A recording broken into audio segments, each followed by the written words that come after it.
internautes yu Sénégal 24 ravi de vous retrouver encore une fois. C'est une émission avis d'experts tey nag avis d'experts dañuy dalal ki nga xam ne kenn dootu ko représenté à travers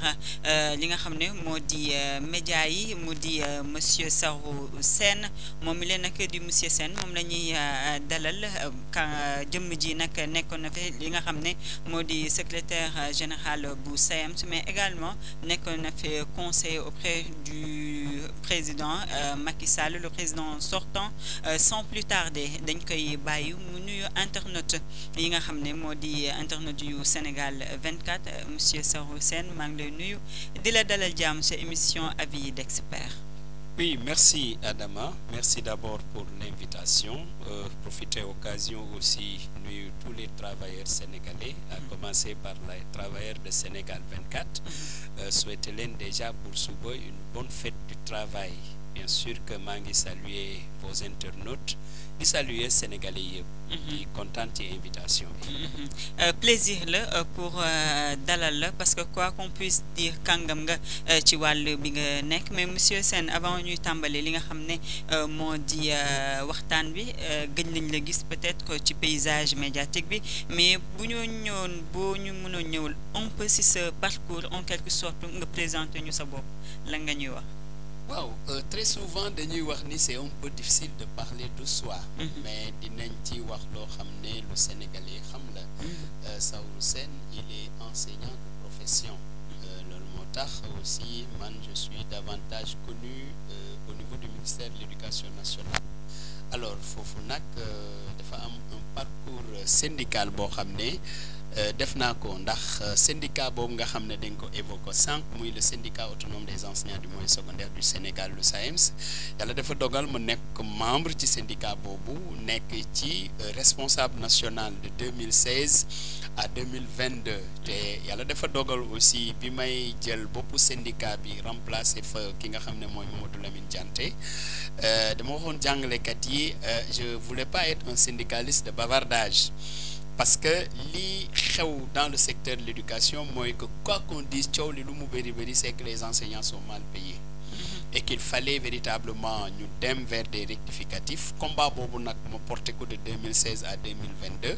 te ku waxal yàlla xam liy dëgg xam nga ni quand même les salaires de 2016 ne sont pas les salaires de 2022 kon jàngalekat yi tey quand même am na loo xam ne le président Macky Sall amélioré na ko ci seen situation salariale te loolu yàlla dafa dogal ci biñ nekkee responsable syndical national au niveau du SAEMS ci la ñu am ces acquis syndicaux là. Alors loolu nag bi ma ci paree en tant que secrétaire général j'ai fait 2 mandats à la tête du syndicat. Après le 2e mandat conformément au respect de nos textes statutaires et réglementaires ma ne leen dootuma présenté wu parce que def naa 2 mandats te texte dañ wax ni ku def 2 mandats quelle que soit ta disponibilité ta pertinence ou autre mais da nga war a bàyyi keneen remplacer la alors ci lañ def congrès ki nga xam ne mooy El Hadj Malick Youm nekkoon suma adjoint kooku la ñu fal en 2022 alors bu ma toogee nag septembre 2022 le congrès bi octobre 2022 le président de la République woolu ma alors bi ma wooluwee ma ñëw on s'est félicité des acquis yi nga xam ne am nañ ko dans le monde de l'éducation mu ne ma nag il souhaiterait jël ma comme conseil spécial en matière d'éducation man nangul ko en tant que aussi agent de l'État du Sénégal parce que je suis fonctionnaire sénégalais et je crois que c'est lui le premier fonctionnaire sénégalais en tant que chef suprême de toute la fonction publique sénégalaise kon bi ma woowee ne ma dafa bëggoon man ma ñëw ci wetam nekk conseil spécial en éducation dama ko accepter aussi chose que j'ai faite jusqu'à la présidentielle bi weesu bon voilà donc ci laa ci pare alors silence boobu nga wax sànq aussi c'est tout à fait normal j'étais responsable syndical ensuite conseiller spécial à la présidence président bi ma doon conseiller pare na donc ma dellu au niveau de mon organisation voilà. mu nekk un riche parcours mais également wax nga ko léegi say biir wax demain incha allah di àllarba premièrement la ñuy fête à Sénégal di fête li nga xam ne mooy fête du travail ñu jagleel ko képp kuy liggéeykat yow en tant que militant des droits ban appréciation nga am ci biile bés. waaw def di bés bu am solo ndax nag def di bés boo xam ne buñ koy célébrer tey di ko feetu am na ci ñoo xam ne dañ ci def sacrifice bu rëy mooy les martyrs de Chicago li ñuy tuddee les martyrs de Chicago c'est en 1886 la ñu jóg ne dañuy xeex pour am au moins 8 heures de repos dans la semaine kon amul woon alors loolu nag biñ ko defee bien sûr ñu jàmbaarloo ak force de l'ordre plus de 400 000 ouvriers c'est la première fois dans l'histoire ñu gis nombre bu toll noonu ci ay ouvriers jóg ne vraiment dañu bëgg am des heures de repos alors loolu xeex nañ ko Chicago mais boo jëlee un pays boo xam ne ñun très souvent ci la ñuy def référence muy la France il a fallu attendre les années 1947 pour que ñu mën a yegsi à la célébration du 1er mai alors bu ñu ci jógee nag je crois que toute la communauté internationale di fêter le 1er mai comme étant la fête du travail et surtout la fête des travailleurs alors fête boobu nag dafay nekk une opportunité pour tous les pays du monde de façon générale ñu teg sur la table seeni doléances c'est une occasion pour eux ces travailleurs là ñu mën a waxtaan ak le patronat ñi nga xam ne ñoo leen di employé muy dans le secteur public muy gouvernement comme dans le secteur privé le patronat alors ce monde du travail nag dafay am solo ñu laaj ñu rappeler que il y a toujours eu depuis l'histoire la lutte des classes da doon opposer très souvent la classe bourgeoise à côté d'elle la classe ouvrière li wér te wóor mooy bourgeois yi bu ñuy nekk à l'aise parce qu'ils ont accumulé beaucoup plus de richesse mais c'est parce que y a les travailleurs qui se sacrifient au quotidien pour que richesse yooyu bourgeois yi mun ko am kon nag bu ñu demee ba moment boo xam ne liggéeykat yi dañu xam nag seeni wàll ci mbir mi xam ni ñii nii de dañuy employé li nekk seen jàmmu yaram seen peexu famille ak tout ci ñun lay jógee ci la ñu xam ni autant am nañu devoir envers l'entreprise mais am nañu droit aussi bi nga xam ne war nañ ko revendiquer alors ci esprit boobu le syndicalisme juddu war a mun porter nag les préoccupations de ces travailleurs là pour que ñu mën a permettre à ce que li travailleurs yi bëgg ñu mën ci taxaw loolu moo tax la fête du 1er mai c'est une occasion pour le monde du travail entre employés et employeurs ñu mën a toog def le bilan du travail xool yan manquement yoo am lan la ñu war a améliorer dans ça loolu moo tax c'est une occasion encore une fois de plus ñu partager sur ces questions là lu mel ni Sénégal nag la fête du 1er mai très souvent c'est la fête des centrales syndicales nga gis ni les centrales syndicales dañuy jël seen cahier de doléances marcher dans les rues de Dakar ou et dans les régions ñii jébal seeni doléances gouverneurs yi nga xam ne dañ koy remonter au niveau de l'autorité supérieure ñeneen ñi marché fii dem rencontrer le chef de l'exécutif sénégalais qui est le président de la République pour jox ko déjà seen cahier de doléances alors buñ ko joxee nag je crois que c'est une occasion aussi ñu xool yi fi nekkoon ndax lan moo ci changé ak lan moo ci changé wul effectivement ni nga ko waxee loolu ñu xool lan moo ci changé ak yi ngi ci changé wul mais dañoo gis également ay secteurs yu bëri jamono ji day yëngu ci ay grève ci ay ñaxtu moo xam collectivité territoriale moo xam secteur éducation bi nga xam ne peut-être am nga sax xam-xam màcc na ci wàll bi faute bi ban côté la nguur gi la wala yenn ci ay syndicats yi nga xam ne par exemple ils demandent plus non li clair mooy li ma wax sànq rek mooy bu ñu amee protocole d'accord moom foo ko déggee xamal ni loolu dafa lié gouvernement bi ak les organisations syndicales si c'est dans le secteur privé dafay lier l'employeur ak ses employés loolu mooy protocole d'accord parce que li nit ñi di fàtte mooy balaa ñuy yegg ci protocole d'accord dañuy commencer par des négociations ci négociations yi nag dañuy teg ay poñ yu bari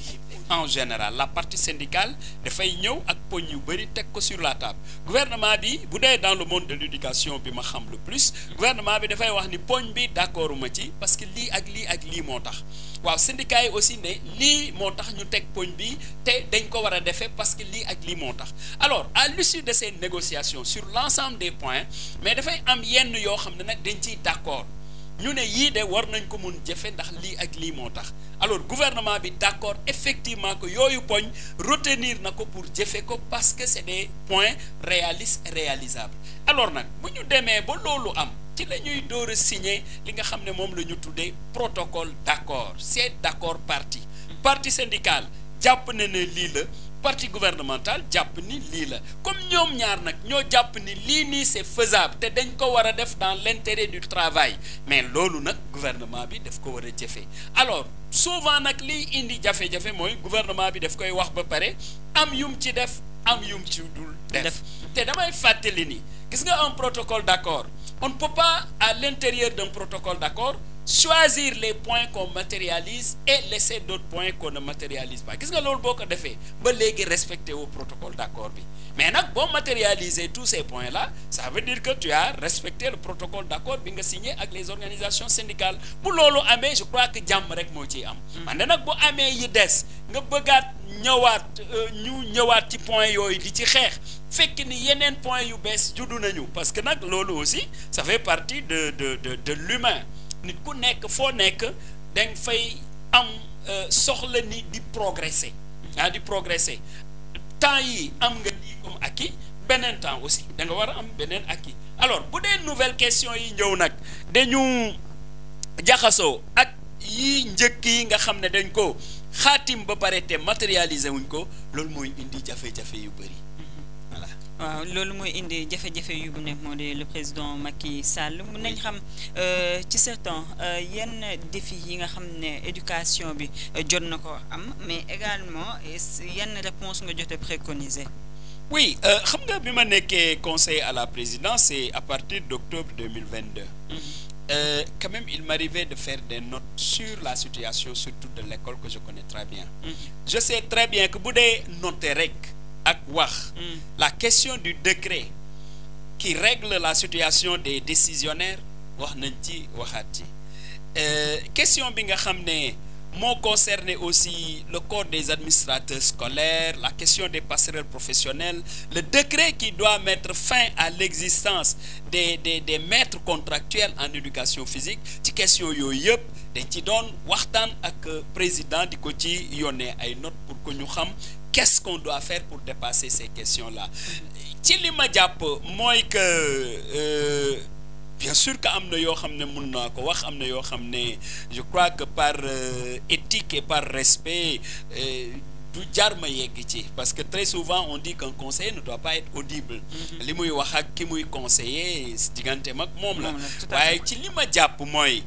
question bi nga xam ne moo concerne les décisionnaires waroon nañ ko weesu moment bi may wax parce que li wóor mooy président volonté bu mu ci amoon pour dépasser ko man personnellement Saourou je n'en doutais aucunement de sa volonté de dépasser sauf que maintenant dafay am question yoo xam ne c'est des questions techniques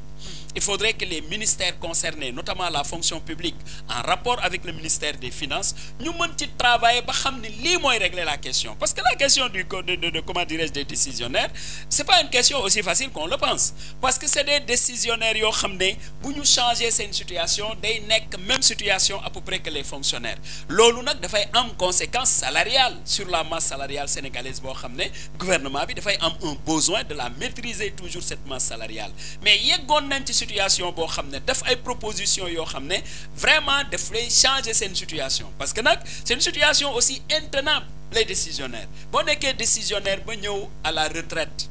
dafay mel ni mais yow amatoo salaire amatoo dara liñ lay fay comme salaire boo ko comparer avec ton salaire d'agent en exercice mais c'est la catastrophe loolu aussi lu ñu xam la moo tax ñu amoon décision ak volonté pour changer seen statut sauf que maintenant boo ko changé dafay am ay conséquences loolu moo tax mu laajoon un travail technique entre le ministère de la fonction publique ñu xam la surface qui est concernée je parle bien de surface humaine ñaata nit la concerné quelle est la masse salariale que cela aura quel est l'élément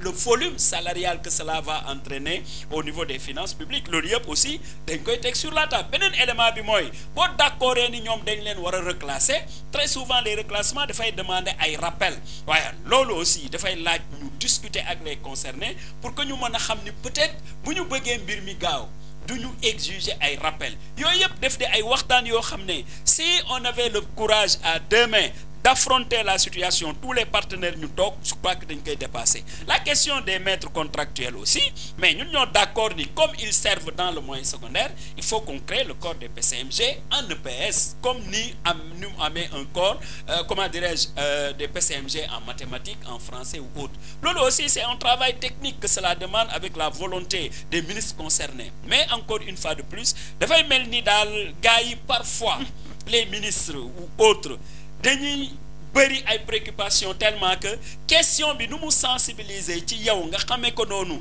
xam aussi l'urgence à la régler, cette urgence là ñoom duñ ko percevoir noonu xëy na nag puisque xëy na laa wax du lu mu wóor bon yeneen préoccupation yi étatique parce que l'état quand même c'est vaste xëy na yooyu ñoo leen di gën a préoccupé mais jàpp naa ni c'est des questions yoo xam ne war nañ ko mën a régler très rapidement et bu ñu ko defoon le secteur de l'éducation xam naa dinañ ci gis une certaine accalmie. Effectivement ci urgence boobu sax lay taxaw monsieur Saurou Sène nga wax ñu également sa appréciation par rapport ak le nouveau gouvernement mais également ci li nga xam ne moo di les nouveaux ministres de l'éducation Guirassy ak li nga xam ne moo di enseignement supérieur bu régime actuel bi. waaw loolu nag dafay pour man dafay teel mu mën leen apprécier parce que un régime un gouvernement qui vient d'être mis en place di tegakun ay kii si on veut rester objectif dafay jafe ñu dal di leen apprécier tout de suite. C'est la raison pour laquelle je crois qu'ils auront le temps, les 100 premiers jours, comme vous le dites dans la presse, pour voir maintenant est-ce que togg bi ñu teg cin bi ñu teg ci kaw xal bi lu muy xeeñ est-ce que lan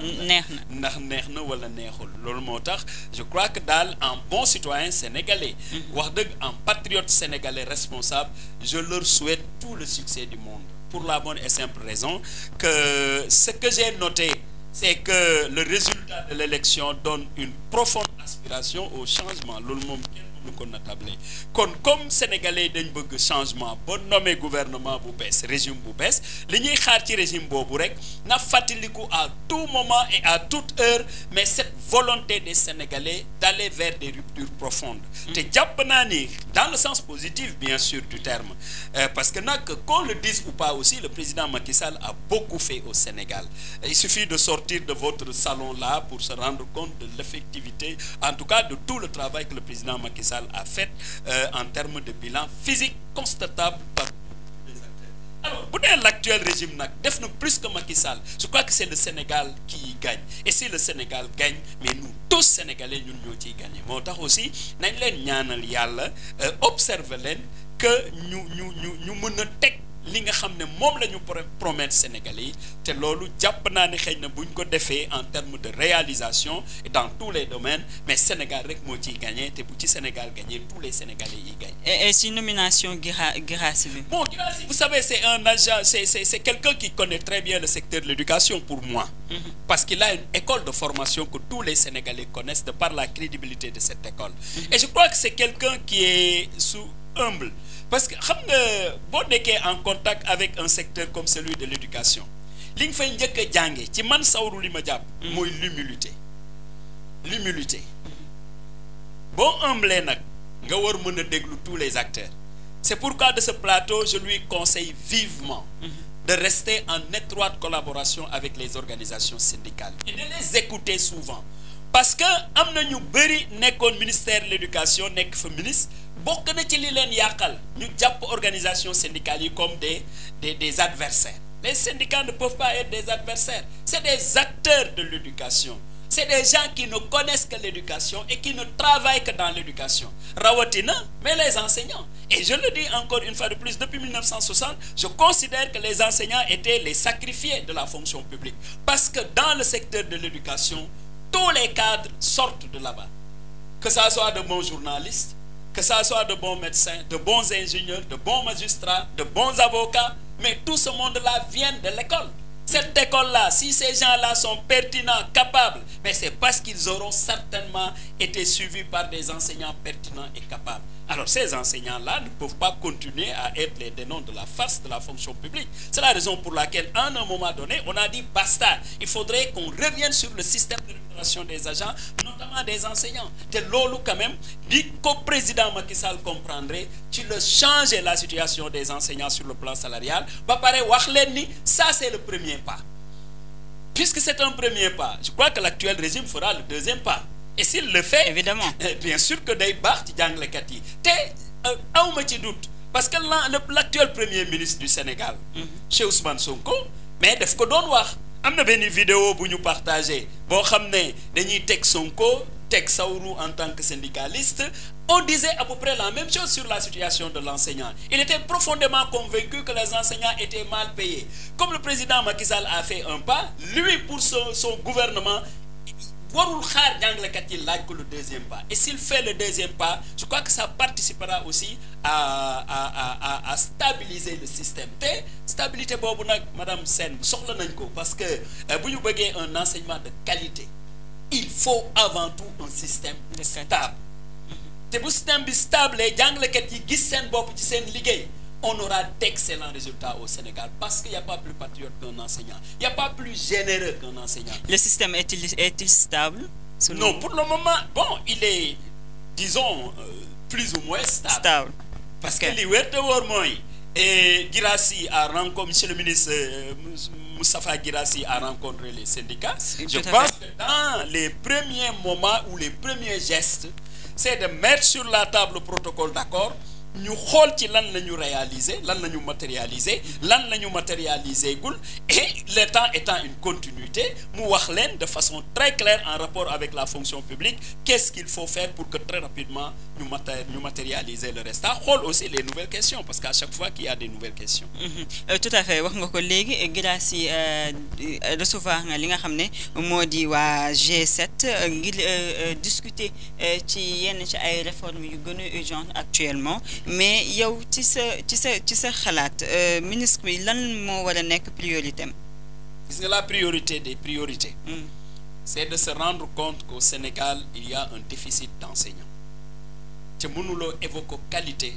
te amoo un nombre d'enseignants suffisant. C'est important.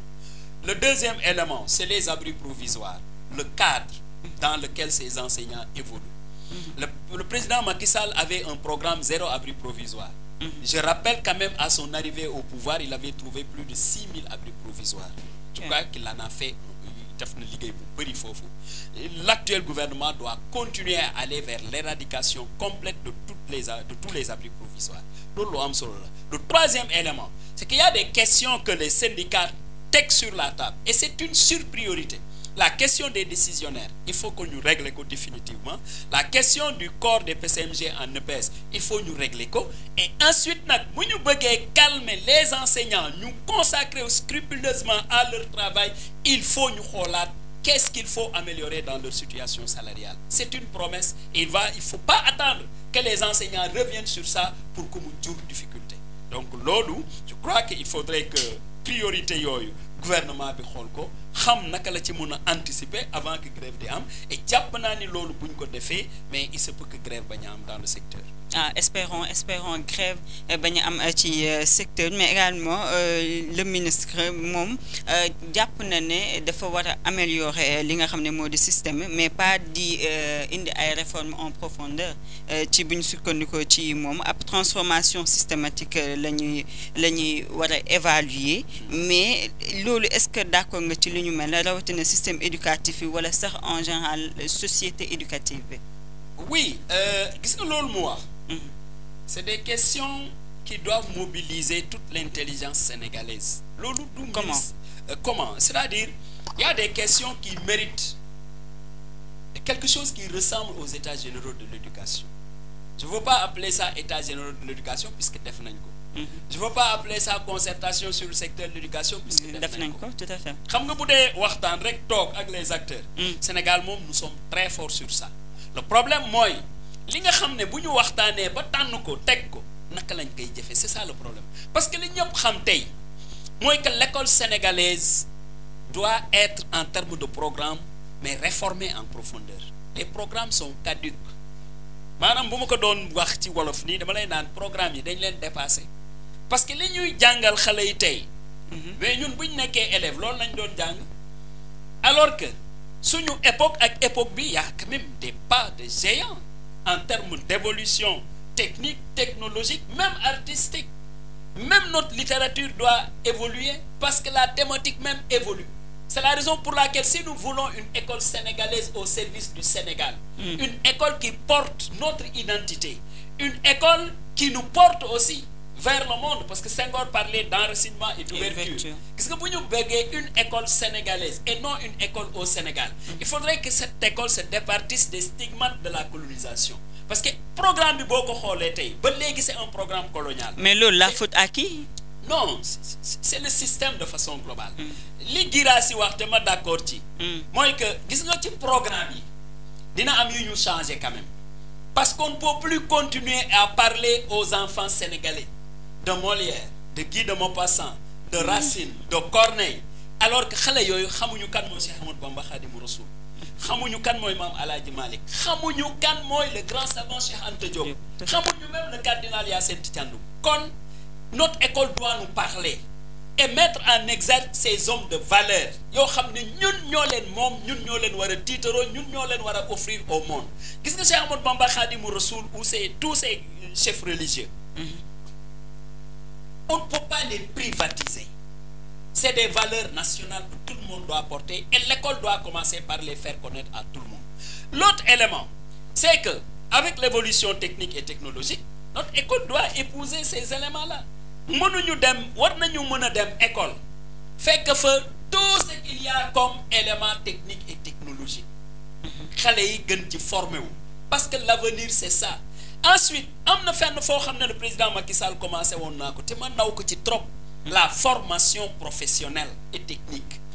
Dafay permettre aux Sénégalais d'avoir des ouvriers qualifiés, une main-d'œuvre. Sauf que maintenant, cette formation professionnelle et technique, on doit la faire en rapport avec les besoins de l'entreprise sénégalaise. Aujourd'hui, nous parlons de gaz, de pétrole, de zircon et de toutes sortes. Il faudrait que la formation professionnelle intègre ces filières-là pour que le personnel puisse gagner, un personnel professionnellement apte à prendre en charge ces questions-là. Je crois que l'OLU,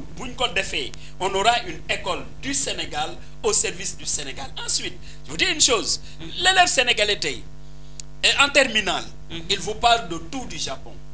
Il vous parle de tout de la France. La Russie. La Russie. La guerre, comment on l'appelle, l'Indochine, tout ça là. Mais écoute, cet élève-là ne connaît pas la région de Kédougou, avec toutes ses richesses. Elle ne connaît pas la région de la Casamance, avec toutes ses richesses. Voilà, bon, si elle les connaît, c'est de façon, disons,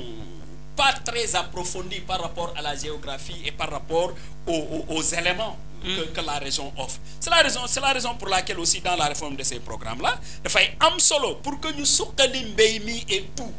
que ces élèves-là sachent mais quel est le disponible au Sénégal en termes de ressources. Pour de telle culture, quelle est la région la mieux habilitée, etc. etc. Qu'est-ce que l'autre fait? On aura un développement endogène porté par des masses critiques d'intellectuels et c'est là où on peut arriver à l'autosuffisance alimentaire. Je crois que toutes ces questions-là, c'est des questions,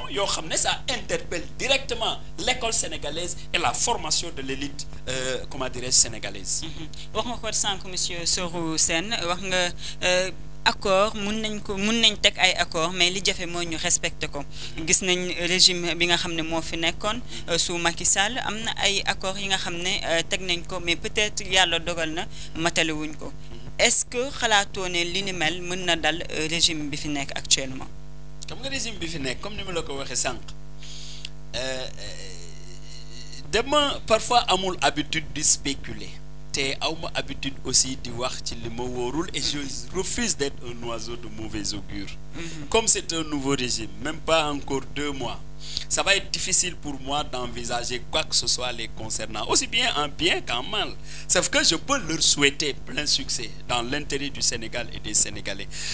Li ma xam moy aussi, j'ai lu dans la presse et quand même ils ont raison par endroit que régime bu nek ak ses slogans. Mais les slogans, c'est comme si au fur et à mesure que les gens progressent, on les laisse de côté. Quelqu'un disait qu'on a écouté le président Wade au stade qui criait « il faut toujours travailler, beaucoup travailler, encore travailler ». On a entendu le président Macky Sall parler de gestion vertueuse, gestion sobre et vertueuse. On a entendu le président, son excellence le président Bassirou Diomaye dire « Djoubal, jubilé. Tout ça là, c'est des slogans que nous entendons. Espérons que ça se passe comme ça avec eux. Parce que pour Djoubé, nous Djoubel ko, ku nek rester dans le Djoub, mais c'est le Sénégal qui y gagne. Sauf que très souvent aussi, le chef n'a que sa volonté. Et il lui appartiendra maintenant de faire de sorte que tout ce qui l'encadre, c'est le gouvernement, chacun travaille de cette façon-là. Peut-être ça peut donner des résultats. Mais encore une fois de plus, comme dit l'autre, oui, ainsi, on va suivre. Et si ça se passe très bien, mais bien sûr, objectivement, on dira qu'en tout cas, ça se passe très bien. Mais ça se passe mal aussi, on aura le courage de dire attention, parce que aussi, le dire, c'est pour permettre à ce que l'orientation soit réorientée pour arriver à un résultat tout à fait positif dans l'intérêt du Sénégal. Gisoon nañ également nga nekk conseiller ki nga xam ne moo di njiitu réew mi Macky Sall mais gisoon ni entre guillemets bien sûr li ni mel est-ce que du entaché li nga xam ne moo di sa crédibilité parce que gis nañ nga côtoyer li nga xam ne moo di l'ancien régime te it da nga promettroon li nga xam ne moo di expliquer wu devant la presse alors que gisuñ la nga def li ni mel. Waaw mais xam nga à l'époque dama lay wax loo xam ne moom moo am. Gis nga moi Saourou personnellement quand j'ai terminé ma mission à la tête du SAEMS, Dieu seul mes témoins, je ne savais pas que le président allait m'appeler. Je ne le savais pas. Je suis en train de voir après maintenant le mandat à la tête du syndicat, qu'est-ce qu'il faut. Déjà moi, je suis prof de tech et j'ai enseigné la technique de communication au niveau de l'ISEC. J'envisageais déjà retourner à l'ISEC et avec bien sûr mon rôle de permanent syndical au niveau du SAEMS. Alors, l'on l'a donc envisagé. Donc, quand on m'a fait appeler au palais, je suis venu, le président me dit il souhaiterait que je sois son conseiller spécial dans le domaine de l'éducation. Je l'ai tout de suite accepté, mais je ne m'attendais pas à ça. L'on pour dire vrai, je n'y regrette absolument rien. Au contraire, je remercie très sincèrement le président Macky Sall pour cette nomination, qui d'abord relève d'une confiance en ma modeste personne. Et ensuite aussi, je me disais que c'est l'occasion pour moi de continuer sur ce que je sais, l'éducation nationale. De souffler à l'oreille de son excellence, mais les quelques petites connaissances que je connais dans le domaine de l'éducation pour que nous améliorer davantage le système éducatif sénégalais. Si c'était à refaire, je referais la même chose. Maintenant, vous savez, quand vous êtes un homme public, bon, voilà, d'aucuns peuvent vous apprécier positivement, d'autres vous apprécieront négativement. C'est selon les positions des uns et des autres. Mais l'on aussi d'un cas comprendre. Mais en tout cas, ce sera avec beaucoup de plaisir. Parce que aussi, ça m'a permis de ne pas verser dans le champ politique,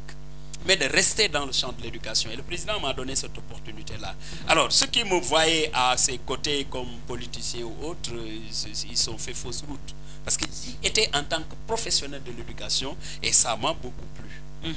Et nous savons également que utiliser cette expérience professionnelle ou syndicale pour promouvoir le dialogue qui par exemple enseignants ou améliorer les conditions de vie. Non, actuellement, je suis permanent syndical, je le rappelle.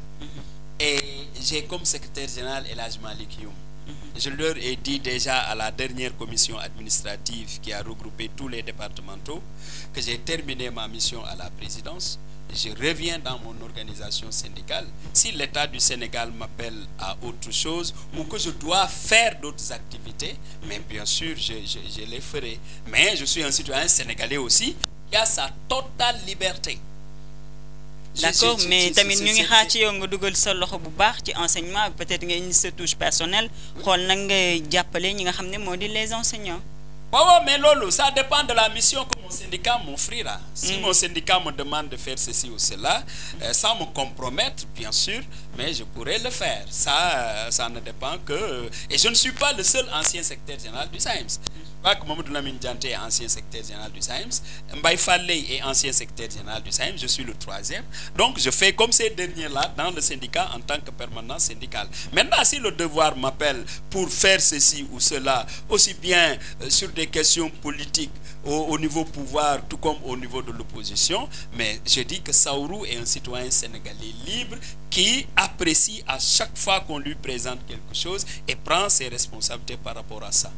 D'accord. Mbirum li nga xamné modi appel d'offre appel à la candidature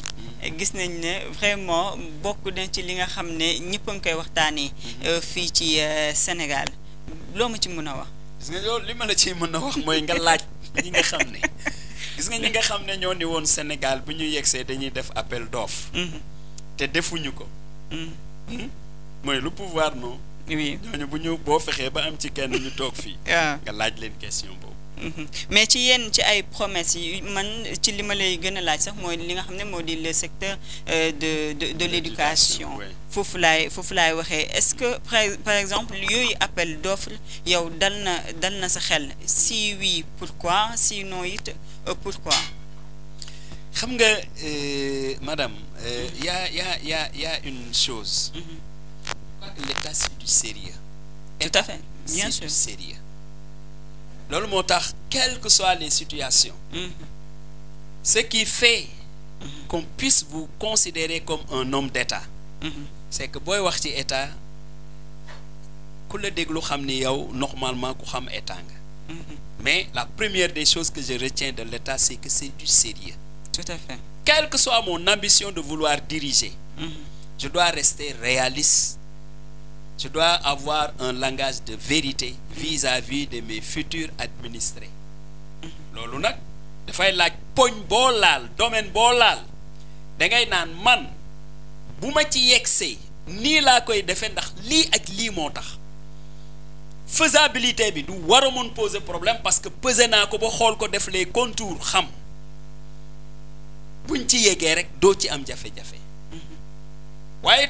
tey boo defoon appel d'offres je vais un peu en parler parce que je voulais pas aborder les sujets politiques parce que je veux rester dans l'éducation comme tu l'as dit mais bu ñu defoon tey appel d'offres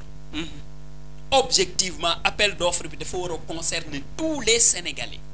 indépendamment de leur appartenance politique te loolu boo ko defee mun nga xalaat après parce que la politique aussi il y a quelque part un certain opportunisme. Imagine tey nga demander au niveau du directeur des impôts et domaines nga poser l'appel d'offres nga demander l'appel d'offres un des opposants le plus virulent à votre régime gagne le poste moom moo koy occuper normalement tout à fait loolu parfois ça vous pose problème parce que da ngay bëgg dans ta gestion nga am des hommes de confiance parce que la politique aussi ce n'est pas que la compétence il y a aussi bien la compétence mais il y a aussi la confiance et la confiance est très importante aussi en politique fii nii kii laa fii teg parce que nag dama am confiance ci moom parce que en matière d'État tout ne peut pas se mettre sur la place publique loolu mënul nekk impossible de mettre tout sur la place publique loolu moo tax aussi boo xoolee ba càmbar l'histoire de l'appel d'offres dañ dem ba ci biir bi ñu gañee na ñu xam ni lii nii buñ ko defee mun na am mu porter ñu préjudice loolu nag c'est mon analyse mun na nekk mën nañu xool ni lii nii peut-être mën na am mu poser ñu problème parce que ñiy gagner tous les postes là il n'est pas sûr que des gens qui ne seront favorables et tu ne peux pas dire que non bi may def appel d'offres j'exclus tous les acteurs politiques toute la classe politique intellectuelle mënoo loolu parce que c'est des Sénégalais aussi qui ont droit à un poste donc il y a toutes ces questions là pour dire tout simplement xëy na au fur et à mesure qu'ils vont progresser dans la gestion de l'État ils vont davantage comprendre beaucoup de choses yoo xam ne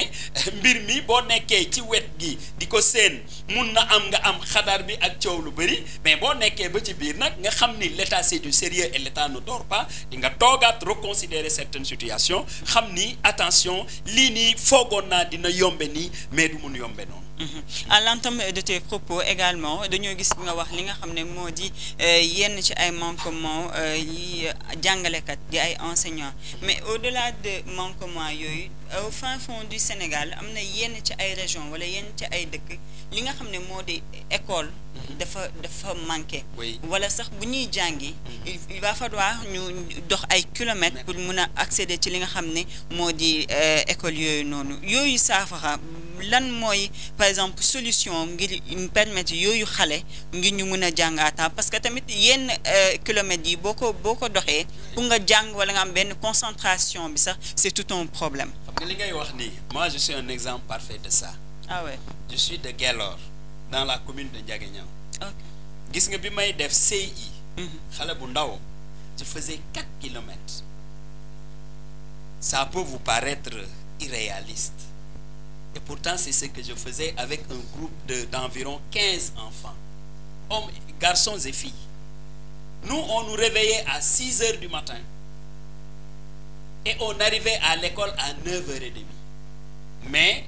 quand on arrive très en retard, le maître ne nous frappe pas parce qu'il connaît la localité d'où on venait. Et en allant à l'école, on avait un sachet où on met du couscous. Parce que si vous descendez à midi, à l'époque on descendait à midi. Si vous descendez à midi, vous ne pouvez pas rentrer pour manger et revenir. On mange le couscous à midi et à 15h on reprend les cours. Ce qui fait que je le disais à mes amis, j'ai fait 6 ans durant lesquels matin, midi, soir, je ne mange que du couscous. Parce que quand je viens le soir à la maison, c'est le couscous. Le matin, en allant à l'école, je mange du couscous. Et à midi, je mange du couscous. Pour rentrer après, on arrive à la maison vers 19h, 20h. Je l'ai fait jusqu'au CM2. À l'époque, il n'y avait pas beaucoup d'écoles. Et pourtant, on a fait ce sacrifice-là. Et ce n'est pas un sacrifice perdu parce que je suis là, je suis en train de vous parler et je parle aux Sénégalais et au monde grâce à votre médium. Mais ces moments-là, je crois que c'est des moments qui sont dépassés aujourd'hui. Il y a beaucoup d'écoles, sauf qu'il y a toujours encore un besoin en construction d'écoles pour avoir plus de proximité avec les populations. Ça aussi, c'est lié à l'évolution galopante de la démographie sénégalaise. J'ai entendu mes amis Chermbo de la COSIDEP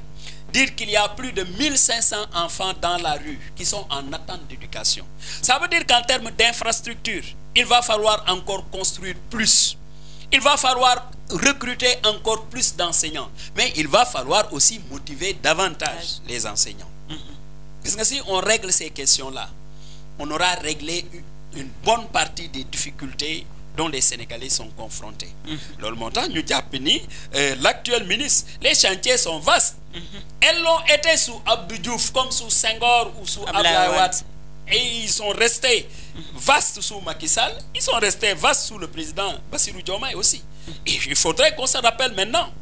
qu'on ne pourra jamais arriver au développement ou à l'émergence si nous n'avons pas un système éducatif de qualité. Et nous ne pouvons pas avoir un système éducatif de qualité si nous n'avons pas des infrastructures dignes de ce nom. Pour une école, mais de la qualité, une école de la réussite. Et pour cette école de la réussite aussi, il nous faut un nombre suffisant d'enseignants et aussi avec une motivation qui s'y est. Si on règle ces questions-là, tout le reste là, au niveau des entreprises, mais on les règle. Parce que si les Sénégalais sont bien formés, mais les entreprises en gagnent en termes de plus-value, parce que tey boo amee une entreprise boo xam ne ñi fa nekk yëpp ils sont professionnels soxlaatuñu beneen formation mais xaalis bi ngay investir ci leur formation mais xaalis boobu day dem ci leneen. Donc loolu c'est ça les clés du développement, c'est-à-dire parier sur l'humain, les ressources humaines. On aura beau avoir du pétrole, du gaz, du zircon ou autre, mais si nous n'avons pas des ressources humaines de qualité capables mais d'exploiter ces ressources-là du doxee dara. Ensuite, il y a aussi l'esprit du patriotisme. Ça fait partie de l'école. Mais bu dee école dañ fa jàngale ay xale yoo xam ne bu ñu génnee dañuy nekk des hommes responsables, des patriotes ñoo xam ne dañuy mun a xame li ñu moom ak li ñu moomul. Xame ni non lii ça c'est l'argent du contribuable mais lii nekk ci sama poche muy sama salaire maa ko moom waaye bu ma waree maye dara ci sama poche laa koy jëlee. Mais kenn du détourner. Non. Et puis les pays développés, comment ils se sont développés? Mais quand il y a une alternance dans des pays développés, comme en France ou ailleurs, vous pensez qu'il y a des audits pour dire que ñi sàcc nañ fi sàcc nañ fi? Non. Tant que ñu ngi ci yooyu, ça veut dire que des na ba léegi. Kañ la ñuy développer? Bu ñu yegg ces moments boo xam ne alternance day banal. Ñi nga xam ne gagné nañ leen ñu xam ni det nouveau pouvoir moo ñëw ñoom ñu dem vaquer à leurs occupations defi leneen. Sans que ñu tiit lenn parce que ku deful dara doo tiit dara. Waaye aussi il y a une vérité aussi. ñiy door a yegg si bu ñu gëmloowee ñeneen ñi que ñi fi nekkoon dañoo sàcc fekk ni loolu aussi dara amu ci. Vous risquez d'aller vers la déception. Parce que nag la justice elle doit rester juste. On a beau parler de Saourou wala am na lii def na lii leneen ak leneen mais bu justice càmbaree gis ni loolu ñu wax yëpp dara amu ci mais loolu aussi dafay créer problème. parce que da nga dal di installé dans l'esprit des Sénégalais kii nii dafa sàcc fekk ni kooku deful dara lu mel noonu loolu aussi dañ ko war a éviter parce que loolu buñ koy def dañuy jaxase Sénégalais yi ak yeneen Sénégalais yi te jàpp naa ni en toute chose jàmm ji moo gën la paix sociale te nag aussi ci li ma jàpp dafay jot ñu wàññi cette haine entre citoyens sénégalais gis nga ku la yéene jàmm moo la ciy ëppale waaye ku la yéene safaan bi tamit moo la ciy ëppale parce que Dieu est juste dafay am ñoo xam ne kenn du leen tooñ parce que dañ tooñul kenn c'est ça le problème mais bon am na un discours voilà qui tend à faire croire que voilà ce qu'on vient de chasser ils ont été mauvais baaxuñu wala leneen mu ngi mel ni rek l'exemple que je donne dans les couples quelqu'un me disait que gis nga monsieur Sène mu ne ko waaw mu ne ma gis nga ñaareel yu ñuy takk ñuy ñëw ci kër yi di problème di am mu ne ko mu ne parce que ñaareel yi bu ñu yegsee dañuy jàpp ni parce que le mari n'est plus la première femme moo tax ñu marié leen bu ñu ñëwee dañuy yaakaar ni voilà elles sont la reine elles sont souveraines alors que c'est pas ça xëy na l'islam moo may jëkkër mu am ba 4 femmes mais c'est pas parce qu'elle n'est plus la première que vous êtes là loolu boo ko jëlee rek mais dëkk bi du neex c'est la même chose ici les nouveaux ils ont une ambition pour le Sénégal et c'est une ambition noble loolu moo tax sénégalais yi aussi connaissant leur ambition ñu teg leen fi mais teguñu leen fi pour que ñu venger ou contre des gens alors que parce que la même volonté bi sénégalais yi am ba teg leen fi mais c'était cette même volonté que les sénégalais avaient à l'époque pour teg leen fi ñoom ça ne signifie pas que parmi eux tout le monde est blanc comme neige non c'est qu'ils sont fautifs il faut ñu wone ni ñii ils sont fautifs ñu sanctionner leen mais ceux qui ne sont pas fautifs mais ñooñu aussi il faut qu'on ait le courage de les féliciter de les encourager à comprendre qu'ils sont sénégalais comme tous les autres sénégalais et qu'ils ont rempli une mission et que c'est possible qu'ils remplissent une nouvelle mission parce que esprit bi ça doit être ça et non un esprit de vengeance d'invective mais plutôt un esprit de dépassement de dépassement non xam nga boo waxee même esprit de dépassement parfois pour certains on dit que voilà c'est pour qu'ils cherchent à ce qu'on les pardonne non dafay am loo xam ne yaa ko moom am loo moomul li sénégalais yëpp moom même le président mënul pardonner ci loolu puisque moomu ko sénégalais yi ñoo ko moom loolu kay bu ko waree mën a jëli teg ko mu jël ko teg ko mais li ciy bon rek mooy faire comprendre aux gens que ñii nii ils sont mauvais ils ont volé ils ont pillé ils ont ceci alors que ñun ñoo leen tànnoon gis aussi quoi qu'on dise leur réalisation moi je le dis te du ma ci porter gant le président Macky Sall a été excellent et il a beaucoup fait sauf que aucune œuvre humaine n'est parfaite loolu aussi c'est la vérité le président Bassirou Diomaye c'est mon cousin je prie Dieu le Tout-Puissant pour qu'il réussisse sa mission dans l'intérêt du Sénégal et des Sénégalais mais loolu nag bu ko bëggee def foo mu am yërmande ci ñëpp yërëm ñëpp xam ni moom moo gouverne ñëpp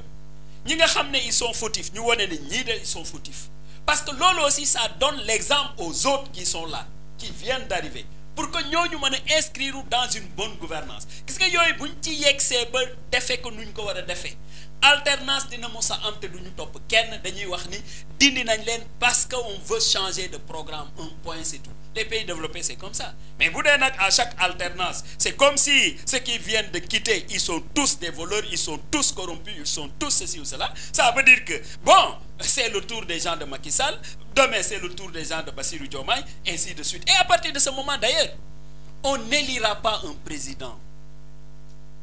parce qu'il aura un bon programme mais on élira un président parce qu'on veut se défaire de l'autre ça veut dire qu'on élimine plus qu'on élit dafay jot nag Sénégal ci maturité démocratique ñu wone ni nous sommes un peuple majeur et nous sommes capables du changement parce qu'ici personne n'est indispensable te loolu nag bu ñu ci yeggee mais boobu ngay xamee l'importance de la démocratie parce que wolof nee na ku dul toxu doo xam fu dëgg neexee alors loolu kese la mais je ne pense pas qu'il y ait vraiment autant de mauvaises choses comme certains veulent le faire comprendre effectivement mu nekk monsieur Saurou Sène xam nga séeréer bi nag dafa dégg olof donc pour terminer monsieur Sène dañ ma yóbbante ci yow parce que bi ma déggee ne dama lay invité dafa am ku jigéen ku wax ak man xam nga problème scolarisation des filles c'est un problème majeur c'est toujours pas arrangé aux oubliettes tout le temps au Sénégal moom mi ngi nekk ba Jolof mais dafa am li nga xam ne moo di problème pour jàng ndax ay parents ay làkk kañ lañ pour ne pas citer de nom et tout loolu ban stratégie lañ mën a xeex li ni mel Oui, loolu c'est un problème très récurrent dans le monde rural de façon globale et chez nos parents Peul très souvent. Tout à fait. Des enseignants me disent que boo demee ci yenn zone Peul il arrive que le parent vienne à l'école il dit abal ma xale bi puisque dafa war a sàmmi mais kuy jàng mënul sàmmi c'est clair. Et ensuite la situation des filles. C'est la raison pour laquelle aussi je crois que c'est l'occasion de féliciter très chaleureusement l'ASCOFI, la scolarisation des filles, une structure qui a beaucoup fait au Sénégal et qui fait d'ailleurs qu'en termes de ratio entre garçons et filles, dans certains endroits, les filles sont plus nombreuses que les garçons à l'école. Maintenant, le problème du mooy le mariage précoce dans certaines zones. Ça fait mal au cœur pour certains enseignants. Ñu am seen classe élèves brillantes. ñu xam ni kii de wax dëgg buñ ko bàyyee mun na yegg fu nekk en matière d'étude ñu jékki dégg ni dañ koy maye par force te bëggul désobéir à ses parents parce que culturellement aussi dans ces zones-là dañuy wax ni voilà sa waajur moom lu mu wax rek waaw la sant alors que waajur bi quand même mën na nekk koo xam ne ku fautif la sur la question xale boo xam ne mu ngi jàng doon jigéen am ambition dem au-delà de ce que toi tu espères. La meilleure formule c'était de l'accompagner mu jàng mais di nga gis nag ñoo xam ne malheureusement seeni parents du leen permettre ñu continuer seen étude te ñoom ci seen bopp li ci gën a difficile mooy que ñoom elles savent très bien que non lii arrangé wu ma mais elles n'ont pas le choix. C'est la raison pour laquelle à ce niveau-là je crois que l'actuel ministre doit jouer un rôle important ak les IEF ñu gën a sensibiliser les parents sur ça. Il faut que IEF bi lu mel noonu bu amee chef d'établissement bi très souvent c'est les principaux et les proviseurs les censeurs nañu am possibilité de déplacer vers la famille waxtaan ak ñoom sur le cas de la fille sur ses aptitudes sur la nécessité quand même de la laisser continuer ses études loolu je crois que lu am solo la bu ñu ko defee aussi xale yi aussi ñoom ci seen bopp ñuy am en dehors des périodes de situation comme celle-là rien n'empêche léeg-léeg ñu def conférence gis nga man bi ma door a affecté pour la première fois à Thionck-Essyl je suis arrivé à Thionck-Essyl octobre 2022 je m'étais rendu compte c'était en fin de saison des pluies mais il y avait beaucoup de monde et moi je me suis rendu compte que dans cette zone-là le paludisme faisait des ravages ma ñëw ma ne le proviseur mais proviseur mu ne waaw ma ne que est-ce que duñu def conférence publique à Thionck-Essyl sur la question du paludisme sur la nécessité de nettoyer les maisons tout mais toi tu es prof d'SVT ou prof de français ma ne que je suis prof de lettres mais sauf que je considère que c'est des questions éminemment importantes pour la localité mais quand on l'a fait on a profité de l'occasion pour sensibiliser pour won leen ni fii nii le paludisme fait des ravages pour won leen ni c'est important que ñu gën a set nu ñu setee c'est important que bu tawee ba pare mais les flaques d'eau là ak pots yooyu nga xam ne dañ koy teg à gauche à droite ñuy sol ndox mais ñu mën leen nettoyer yëpp et je crois que loolu c'est des faits importants parce que l'école aussi doit jouer son rôle social et c'est la raison pour laquelle au niveau de ces zones là je crois que les IEF les directeurs d'école en rapport avec les élèves bu ñu xaar ba ñu mayee kenn ñuy door a jóg avant ñuy mayee école bu ubbee rek nañu fexee am des cycles de rencontre avec les parents nañu fexee di leen woon yow de yaa jur kii ku jigéen la mais jàmbaar la gis nga loolu bu toqee ci noppu parent bi xëy na Doudou Sow wala Yoro Omar Diallo mën na ñëw ne dafa bëgg soxna papaam ne ko kii de école am sax ñëwoon na fi waaye wax nañu lii ak lii ak lii kon danga koy may rek bu mu jàng ba ci kanam encore qu'il n'est pas interdit de dire que voilà mën nañ la ko may mais tu la laisses étudier sauf que boo leen ko mayee aussi il faut pas que mu dem sëyi il faut que mu toog ci parent yi bon nan nañ ko doon tuddee takk sagar voilà nga takk ko sagar di xam ni voilà lii nii di màgg nii ndànk-ndànk yow yaa ko moom léeg-léeg nga yónnee ko xaalis mu am lu mu jëndee ceci ou cela mais quand même nga xam ni non il faut que ma bàyyi ko ba mu terminer ses études là. D'accord am na solo monsieur Saourou Sène c'était un plaisir dalal ci avis d'expert ñu bàyyi la nga tàggu internet yu Sénégal 24 mais aussi boo amee message booy jàllale. Wow, merci beaucoup Adama. Ça fait aussi un plaisir pour moi de partager ce plateau avec Sénégal 24.